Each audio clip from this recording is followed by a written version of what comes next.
Olá, no exemplo anterior, a gente mostrou como combinar, como consolidar realmente bons dados e criar os corretos KPIs para o negócio, né? As métricas mais importantes para serem analisadas. Agora, nesse exemplo aqui, ó, olha esse print que vem do Google Analytics, da parte dos principais caminhos de conversão. Aqui, cada linha é o caminho, a jornada que um usuário percorreu até fazer uma conversão, que pode ser até lead ou pode ser, né, uma venda de um e-commerce, por exemplo. Eu trouxe aqui como um exemplo de e-commerce porque tem mais caminhos, fica mais bonito, fica mais legal esse relatório e você vê o quão louco é o comportamento do usuário, né? Então aqui você enxerga nessa primeira linha, você tem, deixa eu pegar a quarta linha primeiro, que é um exemplo mais simples. Você vê que o usuário, ele entrou 3 vezes direto no site e não converteu. Depois ele veio através de uma pesquisa orgânica, né? Estava lá pesquisando alguma coisa, caiu num link do site e não converteu. Depois ele clicou 3 vezes no anúncio e não converteu. Aí por fim ele entrou direto no site e converteu, tá? E agora olha a primeira linha. Você tem um item ali, ó, ele foi direto no site, não converteu, depois ele foi num que está indisponível. Isso é problema de configuração em Google Analytics, porque ali, esse é um agrupamento padrão do GA. Então você precisa configurar bem para que as UTMs, Source, Media, todos os UTMs, ele consiga entender o que significa e dar um nome mais agrupado para essa UTM. E aí, como isso não foi feito, fica como indisponível. Aí você não sabe como é que foi o comportamento do usuário. Mas depois ele foi duas vezes direto no site, clicou 2 vezes em outra publicidade, também é melhor configurar corretamente isso, para saber que publicidade é essa, né? E depois ele foi 3 vezes direto no site. Então, você vê que o comportamento ele varia muito. Você não tem como prever. Então, qual o problema disso? Eu vejo 2 problemas. Primeiro, aquele relatório que a gente estava olhando, vocês lembram, pela data do investimento que eu fiz lá na primeira tabela, no investimento que eu fiz na mídia paga, e a outra tabela é a data de criação daquele deal, daquele negócio que foi dado como ganho, eventualmente, alguma outra data que eu não trouxe ali, que é a data de fechamento, que a gente chama em vendas. Então, aqui que eu falei da diferença entre um relatório de vendas para marketing. Nesse relatório ali, naquele exemplo, ele é um relatório para marketing, porque o que importa para marketing é saber qual campanha, ou qual canal, ou quando foi feito o investimento que me gerou aquele negócio que depois foi dado como ganho, ou seja, um negócio qualificado, que tinha alguém procurando realmente por aquilo. Ou seja, se eu for mais a fundo, eu gostaria de saber qual palavra-chave, ou qual campanha aquela, qual segmentação naquela campanha, ou qual palavra-chave, ou qual anúncio funcionou para que eu trouxesse depois um negócio ganho, certo? Só que esse negócio ganho, ele pode ter acontecido depois de 60 dias, 90 dias, depende do ciclo de venda do negócio, que varia muito dependendo do tipo de produto, serviço, ticket médio, vários fatores. Então, o que acontece? Ali, o lead foi gerado naquele dia 1º de janeiro. A criação do negócio foi feita no dia 1º de janeiro, porque ali ele já converteu. Agora, e aí eu estou assumindo isso, né? Vem pela impressão e o clique, né? Contabilizado pelo dia do clique ali para a parte de mídia paga, e na parte de vendas, a criação, né? A gente assumiu naquele exemplo que ocorreu exatamente no dia do clique daquele anúncio. Tá? Esse é um ponto importante porque até na plataforma de mídia você tem uma configuração que chama janela de conversão. Então, aquele clique, ele pode ter gerado uma conversão 15 dias depois e o Google Ads vai contabilizar para aquele dia, tá? Por isso que quando você olha no mesmo dia ou no dia seguinte, você tem X conversões.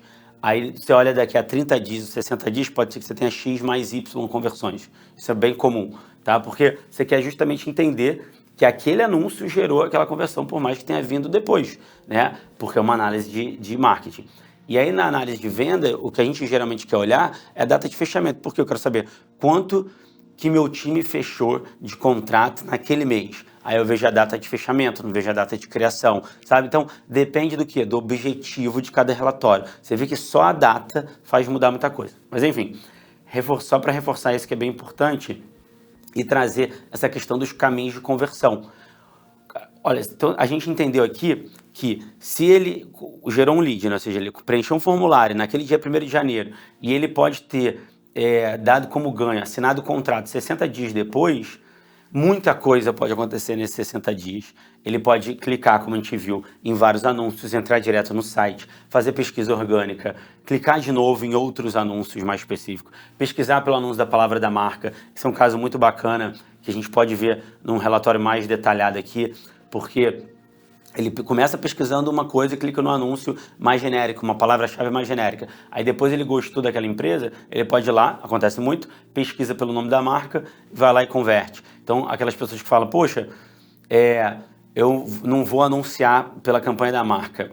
Tiro no pé a maioria dos casos, porque aquilo pode prejudicar muito a jornada dele. Aí ele é impactado por quem? Por um anúncio do seu concorrente no nome da sua marca. E ele vai lá, esquece a sua marca, esquece seu site, acaba sendo atraído pela comunicação do concorrente e converte por ali. Tá? Então isso acontece, assim como também o contrário, né? A pessoa achar que as campanhas mais genéricas não precisam porque a pessoa pesquisa pela palavra da marca. A pessoa só pesquisa pela palavra da marca se ela foi impactada algum momento antes. Ninguém nasce conhecendo uma marca, né? Então, ela vai ser impactada tanto no offline quanto online em algum momento. Aí depois ela pode procurar pela palavra da marca, uma indicação, né, de um cliente, por aí vai. Mas o meu objetivo aqui é deixar claro isso, tá vendo? Os caminhos são infinitos. Isso aqui é só um relatório para um volume de caminhos de conversão que eu botei aqui. Mas você tem ainda o problema que a plataforma nunca vai rastrear tudo, porque tem cross-device, né? Por exemplo, no GA, até pouco tempo, não fazia o cross-device de celular para desktop, tinha muita perda aí. Então, até por ser pago, ele trabalha por amostra, você tem que pagar a versão GA 360 para conseguir ter recursos mais premium e não trabalhar apenas com amostra, aí você consegue ter uma visão mais detalhada. Mas enfim, aqui eu estou falando já de modelo de atribuição, tá? Então se você vê esse outro print da plataforma, você vê aqui, ó, nos principais caminhos de conversão, eu tava selecionando aqui, ó, todas as conversões que contém 10 mais caminhos. Ou seja, teve 10 etapas diferentes ali naquela jornada. E mesmo assim com 10, você vê, ó, aqui quase 3% das conversões vieram de jornadas que duraram 10 mais caminhos. Né? Em total de valor de conversão, mais de 60 mil reais. Olha o quão relevante é isso. Tá? Por mais que percentualmente falando seja pouco, eu estou botando ali 10 mais caminhos, só para você ter uma ideia.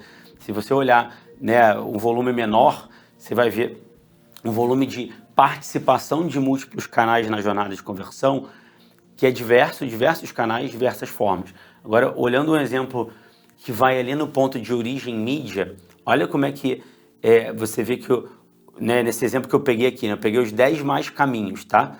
E olha o que acontece com esse primeiro aqui, ó. São 3 caminhos só que eu peguei aqui. Ou seja, esse primeiro bloco é toda a jornada de um usuário. E aí, e que pode ser mais, aí tem casos aqui que essa jornada louca aqui, né, que é bem específica, bem característica, aconteceu para mais de um usuário. Isso acontece muito. Até nesse exemplo aqui, acho que eu peguei, foi esse caso. Foi mais de um usuário convertendo dessa forma aqui.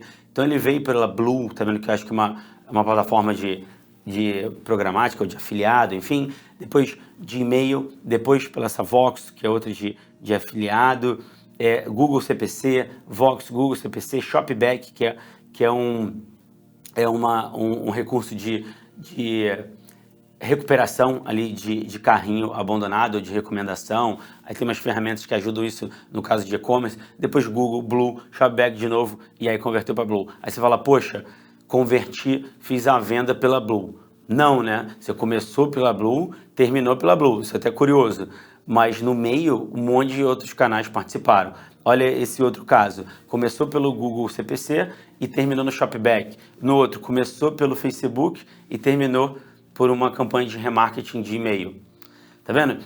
Então, você precisa considerar que existe um modelo de atribuição que é bem complexo, de você mensurar, por exemplo, o quanto, então, a grande pergunta é, todo mundo sabe já que vários caminhos, né, vários canais participam da conversão.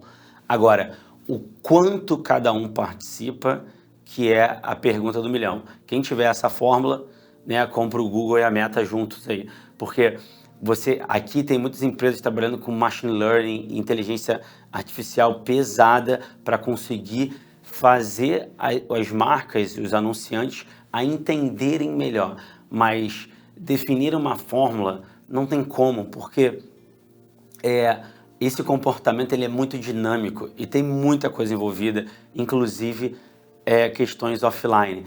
Então, tem recursos muito avançados como Marketing Mix Modeling, que tende a ajudar a resolver esse problema na hora que você vai definir distribuição de orçamento, porque no final do dia você está querendo entender quanto que cada canal está trazendo de resultado, ali em valor de conversão a receita, para quê? Para você comparar com o investimento de cada canal, calcular o ROAS, fazer uma análise de rentabilidade, por exemplo, de eficiência, que ninguém faz, mas você já sabe que você já vai fazer, para você definir de onde você vai tirar mais verba, para tirar do canal que está ruim, passar para o canal que está melhor. Né? No final do dia, você está fazendo... O seu objetivo é esse. Por isso que alguns tentam resolver o problema trabalhando com as estratégias de MMM, né? Marketing Mix Modeling, ou tem várias outras tecnologias, não tecnologia, né? Até recursos matemáticos e estatísticos avançados de inferência causal, usando machine learning também, usando IA generativa para alguns casos quando é necessário. Enfim, tudo para tentar entender quanto que cada canal, seja online ou offline, participa em cada centavo ali daquela receita final do e-commerce, para justamente se poder distribuir o orçamento. Então, aí que está para mim o gargalo e o erro, né? E aí que eu vou tentar trazer aqui o pulo do gato para você resolver esse problema. Tem muita gente que fica tentando achar essa fórmula, ao quanto que cada canal está trazendo ali. Cara, você pode fazer essas estratégias que eu comentei para definir a distribuição de orçamento para um próximo período baseado em todo o seu histórico. Então, se você tiver 2 anos, a partir de 2 anos, por exemplo, você já tem um histórico confiável, você já tem um histórico muito rico, e aí você consegue já entender, pô, beleza, eu vou começar a investir dessa forma. Aí você define o plano de mídia, né? Eu vou investir tanto nesse canal, baseado com toda a minha tecnologia aqui que eu fiz, todos os recursos matemáticos, estatística, IA generativa, machine learning, para aqui e para lá, e aí, bum, chegou com o plano de mídia. Esse é só o primeiro passo, é um belo primeiro passo, perfeito. Mas depois desse primeiro passo, você tem que fazer o quê? Você tem que executar aquele plano. Só que ao executar aquele plano, meu amigo, você vai ver que o cenário vai mudar a cada dia.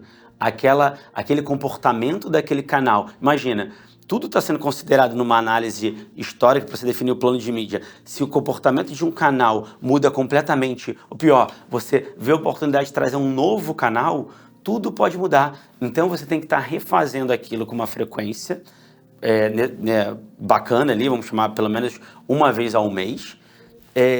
E depois disso, você tem que entender também, sempre vai ter muita variável envolvida. Então, o caminho, para mim, o pulo do gato não é ficar tentando achar o quanto cada canal é responsável. Por quê?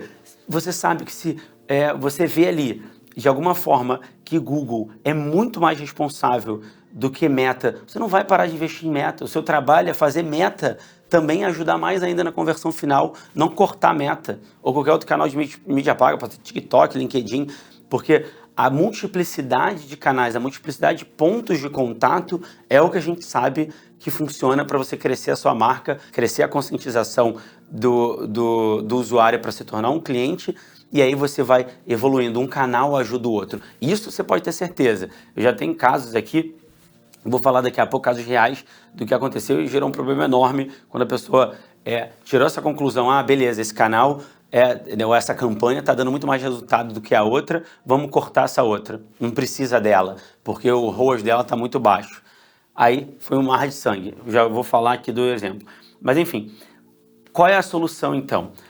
Quando você tem uma visão gerencial, cara, você não tem como fugir. Você investiu tanto, seu retorno foi de tanto. O financeiro tem que atuar assim. Cara, no meu ano passado, eu investi X milhões, tive tanto de faturamento de X milhões. De Y milhões, né? Espero. Não mesmo do X, senão já faliu. Então, nesse caso, naquele mês ou naquele trimestre, independente do prazo que o CFO ali vai analisar, como ele sabe que influencia, mas não consegue medir, ele vai falar, cara, então toma aí 10% a mais para você testar nesse novo canal, ou 10% para você aumentar o time de venda, 10% para você aumentar o investimento nesses canais. Aí ele vai ver como aquilo vai impactar depois em receita, em faturamento mesmo. E aí ele precisa, e na verdade mais ainda, ele vai olhar quanto que aquilo vai impactar no lucro líquido, porque se ele deu 10% a mais de verba, por exemplo, aquilo vai tirar da margem. Então aquele 10% incremental tem que trazer receita incremental. Claro, eu estou falando aqui de uma empresa que é autossustentável, uma empresa saudável financeiramente, que cresce com as próprias pernas, que é geradora de caixa, gera lucro, né? Aí você tem outras estratégias, como é aporte de investimento, que a empresa às vezes fica anos sem gerar um centavo de lucro, pior, gerando muito, muito prejuízo, com uma estratégia que lá na frente aquilo vai retornar em alta escala. Não tem nada contra essa estratégia, mas eu estou falando aqui para o negócio que não depende de aporte financeiro, um negócio que cresce pelas próprias pernas, né? Um negócio lucrativo, gerador de caixa. É isso que a gente quer propor aqui. Então, no final do dia, para a visão gerencial, é assim que tem que se comportar. Não tem modelo de atribuição, não tem nada disso. Ele vai investir e vai querer que aquilo reflita. Pode ser que seja estratégico, aquilo se reflita daqui a mais de um ano, daqui a 2 anos, 3 anos, 5 anos, 10 anos. Tudo bem. Né? Geralmente, às vezes, o que acontece com investimentos em P&D. Mas sempre vai ter que ter um retorno no faturamento. Ponto.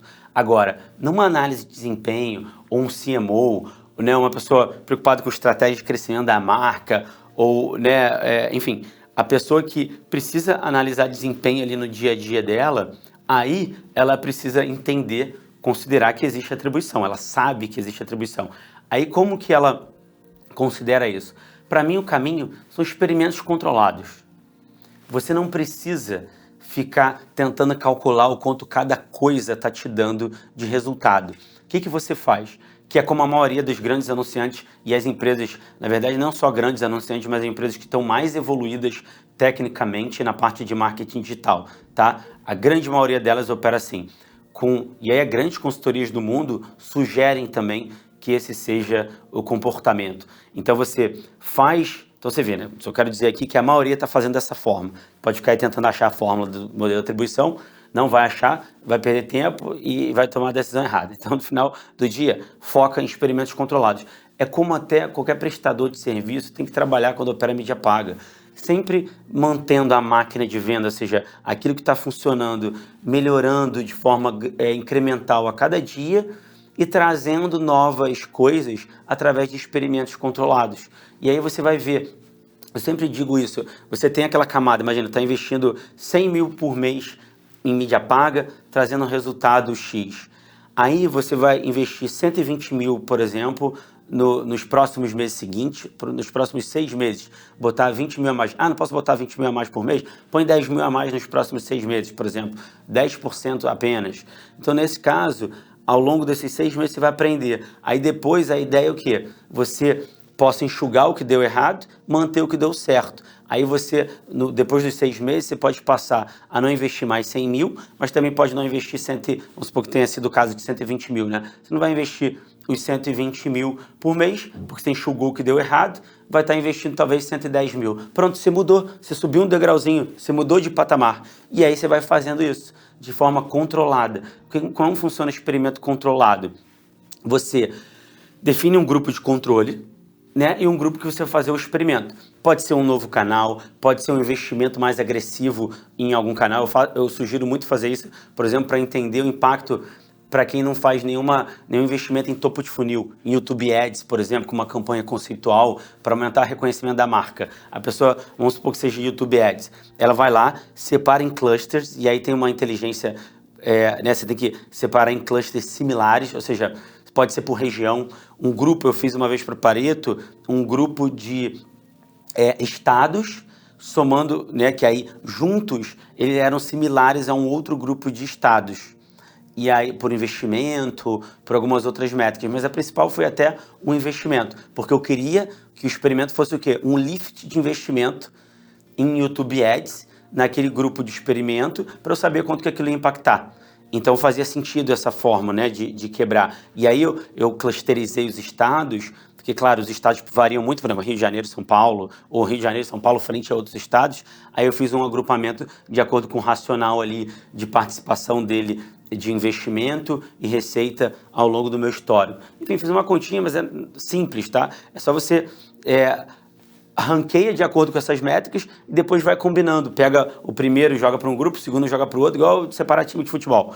Então, nesse caso, você separa em 2 clusters e aí você aumenta o investimento nesse cluster. Nesse caso, eu aumentei agressivamente em YouTube Ads, numa campanha mais topo de funil, e aí entendi claramente o quanto aquilo tinha impactado ao longo dos 6 meses seguintes, 9 meses seguintes, por aí. Até o Google, no caso Google, né, ou Meta, esses canais têm recursos, análise de incrementabilidade, né, relatórios de experimento, relatórios de brand lift ou conversion lift, tudo relatório que você também tem que fazer junto com essa estratégia de investimento, tá? Aí, gente, fica super profissional, fica super confiável, porque você tem, inclusive, o resguardo, né, com toda a tecnologia que é confiável do Google e da Meta, que mostra incrementabilidade ali, que mostra esse conversion lift ou brand lift. Isso é super confiado, a forma que aquilo roda é muito rebuscada, de uma forma que a gente não poderia fazer sem a plataforma de mídia. Então, só ela tem esse dado e como fazer esse relatório, porque ela quebra, ela tem o acesso total dos usuários, então ela pode fazer isso. Então, assim, esse é o caminho, tá? Experimentos controlados. E aí você vai entender claramente, né, o que está impactando ou não. Tá? E se isso fizer parte da sua rotina de prestação de serviço ou de gestão da sua campanha, você vai ver que aí eu te garanto, você está fazendo isso como os maiores anunciantes no mundo e os mais avançados que tem. Então não precisa de recurso para fazer isso, precisa do conhecimento aqui, tá? E aí, só para fechar, vou falar de 2 exemplos aqui. Não vou abrir, obviamente, a marca para poder falar o que aconteceu nos detalhes, mas para você entender a gravidade de fazer uma análise de atribuição que acaba sendo superficial, você toma uma conclusão errada e a pessoa, obviamente, não sabia que estava tomando essa decisão errada. Agora, nesse exemplo aqui, você vai ver que tem outros vários similares que acontecem no dia a dia e você já vai saber que é errado, então não é a forma de operar. O primeiro exemplo era uma marca de moda de luxo que eu atendia, e aí, como era de luxo, ticket médio altíssimo, né, a gente fazia investimento em Google Shopping e investimento na campanha da marca, né, e também em outros canais, né, em Facebook, Instagram, etc. Mas enfim, esse caso, a gente analisou a campanha de Google Shopping, eu lembro direitinho, o ROAS dela, ela era muito próximo de 1. Às vezes, dependendo da campanha ali ou da segmentação, chegava a ser menor do que 1, né? 0,7, 0,8, por exemplo. E aí, a campanha da marca tinha um ROAS de 70, uma coisa absurda, assim, 70, 80. Por quê? É claro que essa marca ela tinha lojas físicas, então as pessoas conheciam muito a marca, tinham um branding muito bacana, era uma marca de luxo que muita gente com certeza indicava, a pessoa ia lá, pesquisava pela marca e comprava. Mas muita gente também, já que a gente fazia investimento em Google Shopping ao longo de muito tempo já, há mais de um ano, muita gente pesquisava pelo produto, né? E aí nesse caso aí era moda praia, então pesquisava pelo produto ali no Google, era impactado por um anúncio, porque o produto era muito bonito, muito elegante, as fotos eram muito bem feitas, então isso aparece direto na Google Shopping, né? Então a pessoa, mesmo vendo o preço, que também dá para ver o preço, ela clicava e entrava no site. E aí só que muitas vezes não comprava naquele momento. Mas aí depois, como a gente viu pelo comportamento do relatório lá em Google Analytics, pesquisava pela palavra da marca e comprava. Mas eu não sabia o quanto. Quando você via ali, como tem muita perda, como eu falei, muito problema para você definir o quanto, não dá para saber, olha, quanto de receita o Google Shopping trazia e depois a pessoa pesquisava pela marca. Se ela pesquisava pelo celular e depois ia direto no site ou no computador do trabalho e comprava, eu não saberia, tá? Então, por todos esses motivos, meu objetivo ali não era dizer o quanto que era o ROAS ou a receita do Google Shopping, era dizer que tinha muita influência do Google Shopping na jornada, como a gente tinha visto comparativamente até ao longo do tempo, até comparando o período que essa marca não investia em Google Shopping, tá? Então, eu falei, olha, o ROAS está muito baixo, mas ele dá muita assistência. O que aconteceu? Foi lançada uma coleção, não vendeu muito bem essa nova coleção. O ROAS da marca, que era 80, sei lá, 90, caiu para 40, ainda assim absurdamente alto, mas o que aconteceu com o ROAS médio da conta? Caiu muito. Aí ele falou, opa, precisamos enxugar. Vamos enxugar por onde? Pela campanha de Google Shopping, que está trazendo um ROAS muito baixo. Eu falei, avisei, não faça isso que vai impactar. Decidimos, né, a ordem ali do cliente foi enxuga, que eu não posso sustentar esse ROAS aqui.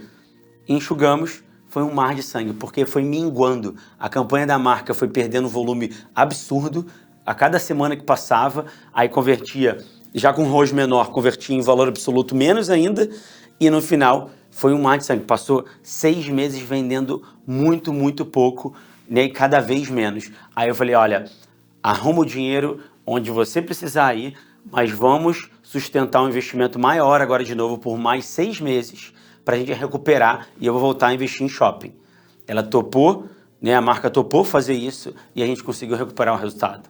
Então, eu sou, né, a prova viva ali de que a gente fez, aí nesse caso, obviamente, a gente fez com experimento controlado. Então, como o investimento de shopping tinha caído muito, eu consegui, né, assim, por conta de um caso ruim, né? Por isso que não aconselho fazer isso. Mas essa foi uma bela forma de provar com experimento controlado que o Google Shopping dava uma baita assistência na compra, tá? O outro exemplo era a marca, isso aí eu só acompanhei como consultor ali, e eu não cobrei nem nada por isso. Eu falei, olha, dou consultoria gratuita só para acompanhar o que vai acontecer com essa marca, dada essa decisão que os donos tomaram. É uma marca muito forte do Rio de Janeiro, decidiu parar investimento na campanha da marca. Porque, né, alegando que todo mundo iria pelo orgânico, pelo tráfego direto. Gente, depois de semanas ali, foi um mar de sangue de novo. O resultado da receita caiu absurdamente. Então, de novo, não aconselho ninguém fazer isso, parar o investimento da marca, mas como ele parou, né, foi a prova viva ali, e aí tem o relatório comprovando tudo, de que foi uma decisão muito equivocada, e aí voltando a investir, voltou a recuperar o crescimento.